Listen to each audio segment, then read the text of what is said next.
안녕하세요, 여러분. 역사 수업을 맡게 된 정우철 선생님이에요. 만나서 반가워요. 자, 바로 우리 수업 첫 번째 주제로 넘어가도록 하겠습니다. 역사란 무엇일까요?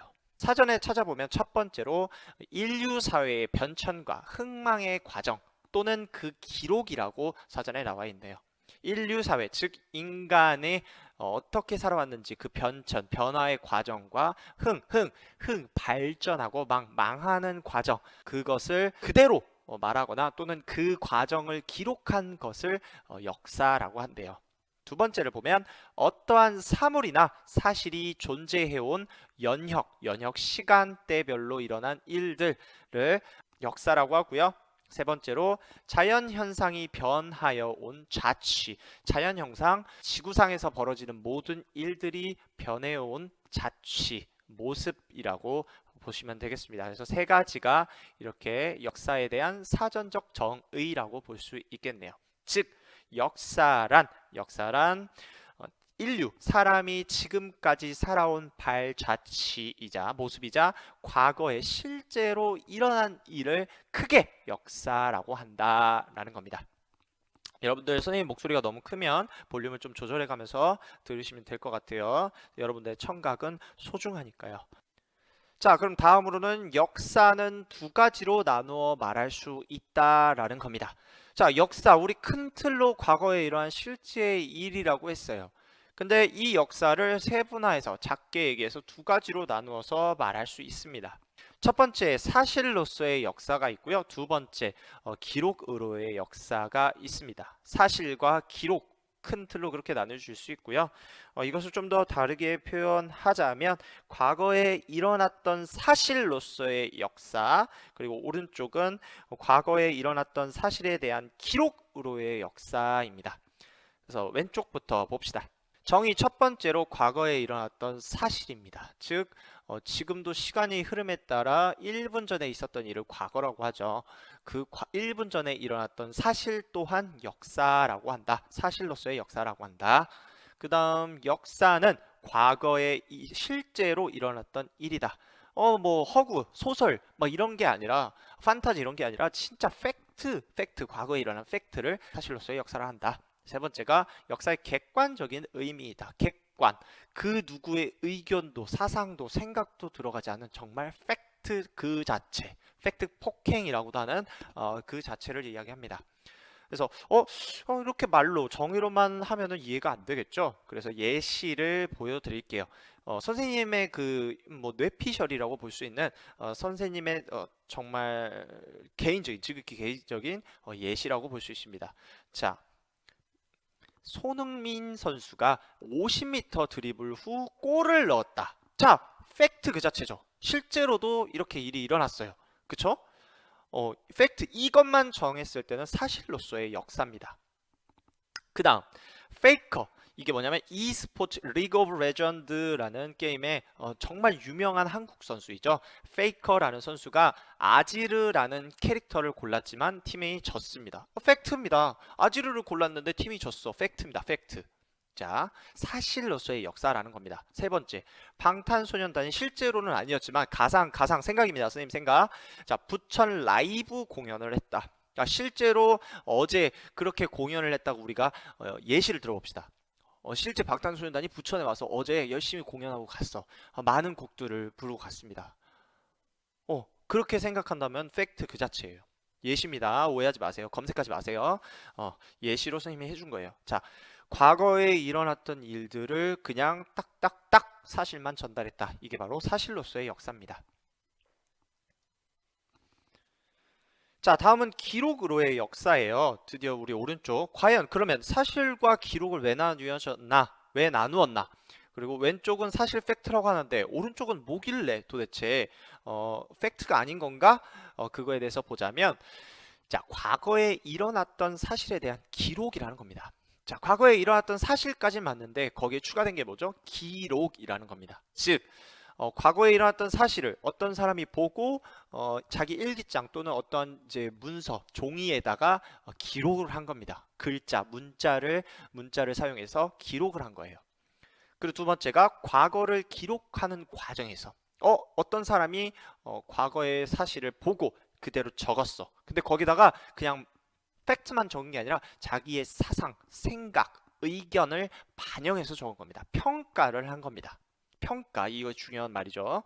자, 세 번째, 역사의 주관적인 의미라는 겁니다. 왼쪽에 있었던 객관이라는 것은 팩트만 전달한다라는 표현이고요. 주관이라는 것은 그 팩트에 자기의 생각을 입혀서 얘기한다는 겁니다. 이렇게 정의만 보면 여러분들이 또 이해할 수 없겠죠.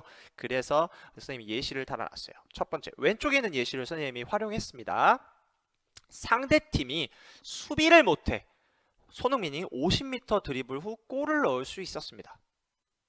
자, 팩트. 손흥민이 50m 드리블 후 골을 넣을 수 있었어요. 자, 이거를 만약에 기사에다가 선생님이 작성해서 기사로 냈어. 자, 기록을 한 거죠. 기사로 기록을 했는데 상대팀이 수비를 못했다고 적었습니다. 이거 누구 의견이죠? 누구 의견이에요? 손흥민의 의견이에요? 아니면 저기 신께서 이렇게 딱 지정해 준 의미입니까? 아닙니다. 기사를 쓴 선생님의 생각이에요. 즉, 이 기사, 기록을 하는 데 있어서 어떠한 사람의 개인적인 사상이나 의견이 반영돼 버린 겁니다. 이것을 바로 기록으로의 역사라고 해요. 특징, 누구의 의견이나 사상, 생각이 들어간다. 자, 두 번째 예시. 잘 못하는 페이커가 아지르를 골라 팀이 졌다. 자, 팩트는 뭐였습니까? 페이커가 아지르를 골라 팀이 졌다가 팩트였는데 여기다가 페이커가 잘 못한다라고 선생님이 평가를 해버렸어요. 물론 선생님은 페이커를 잘한다고 생각하지만 이제 예시를 들자면 그렇다는 겁니다. 잘 못하는 페이커. 봐봐요. 방금 선생님이 설명을 했죠. 페이커는 선생님이 생각했을 때 잘한다. 즉 선생님의 평가가 들어간 어떠한 역사라는 겁니다. 잘못하는 페이커, 잘하는 페이커. 이해됐죠? 그것을 바로 기록으로의 역사라고 한다. 자, 세 번째 예시. 방탄소년단이 부천이 문화의 도시이기 때문에 라이브 공연을 했다라고 했습니다. 자, 부천에서 라이브 공연을 한 건 팩트지만 문화의 도시이기 때문에 방탄소년단이 왔다? 이거는 완전한 사실이 아니라 개인의 의견이 들어간 사실이라는 거죠. 그래서 기록으로의 역사라고 합니다. 어때요, 여러분들? 사실과 기록으로의 역사, 그 두 개가 구분이 되나요? 예시가 적절했나요? 자, 그러면 우리가 앞서서 배운 이런 역사를 어떻게 연구할 것인가, 그 방법에 대해서 배우도록 할 겁니다. 자, 세상에는 옛날 사람들, 즉 우리의 선조들이 남긴 여러 가지 흔적들이 있습니다. 그것을 뭐라고 하냐? 그것을 다 합쳐서 뭐라고 하냐? 바로 사료라고 합니다. 강아지 사료, 먹이 이거 아니에요. 역사에 대한 자료라고 해서 사료라고 해요. 네. 그 사료들은 이러한 것들이 있습니다. 책, 옛날 책, 그리고 내 일기장, 어떤 사람이 쓴 일기, 그 다음 비석에다가 막 글자 새겨놓죠. 그리고 과거에 사용했던 농기구, 기구, 도구, 그리고 마지막으로 우리 한옥마을에 가면 많이 볼 수 있는 옛날 사람들이 지어놓은 그러한 집들을 모두 합쳐서 사료라고 할 수 있습니다. 나머지도 이제 과거에 남겨져 있던 어떤 흔적, 유산들도 다 사료라고 합니다. 그럼 이 사료들, 역사가가 이 사료들을 통해서 역사를 연구하는 겁니다. 역사를 연구하는 사람, 역사를 작성하는 사람은 역사가라고 하는데요. 자, 사료를 통해 연구를 한다라는 겁니다. 근데 문제가 있어요. 하지만 사료 중에는 위조된 내용, 잘못된 내용이 있습니다. 뭐 예를 들자면 내가 어떠한 사건이 마음에 안 들었어. 그 사건을 좀 조작하고 싶은 겁니다.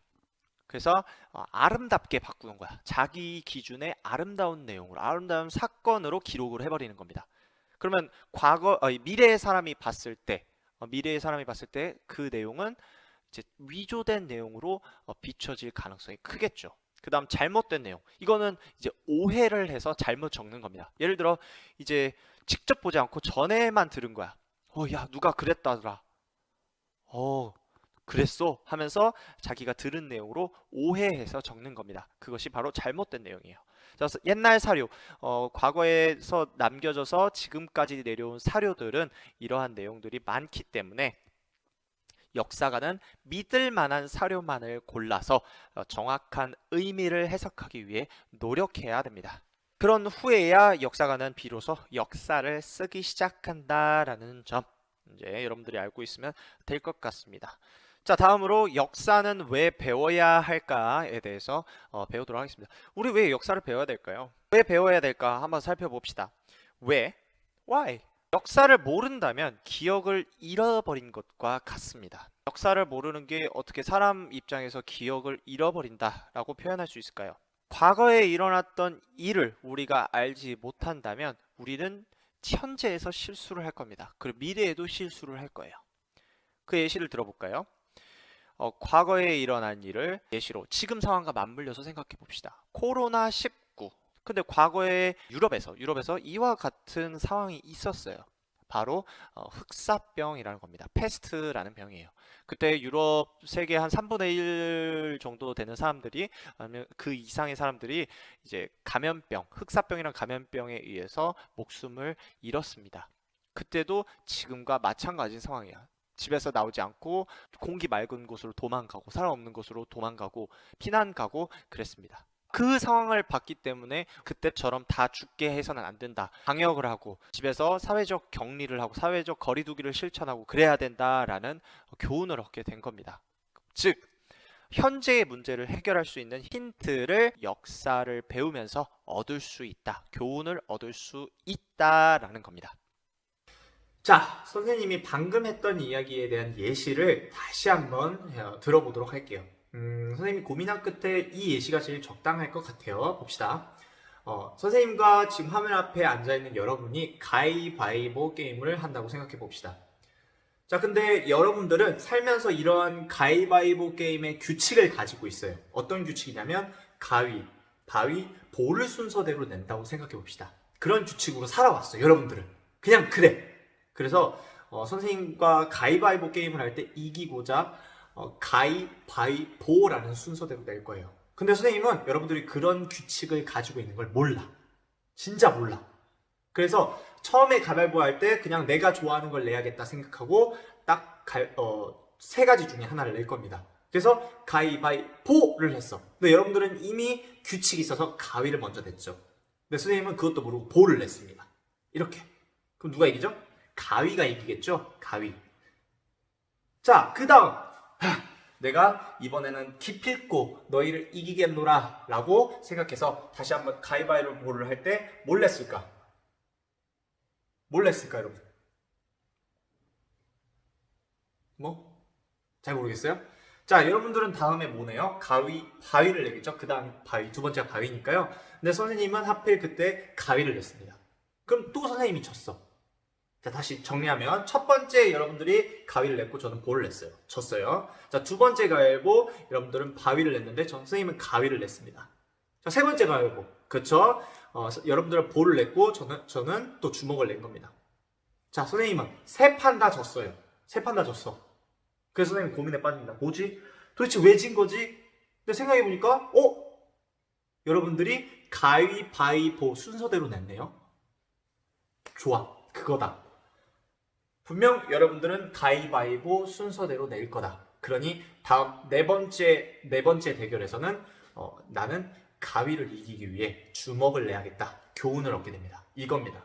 이미 앞전에 했던 우리 세 번의 가위바위보 게임이 바로 역사인 겁니다.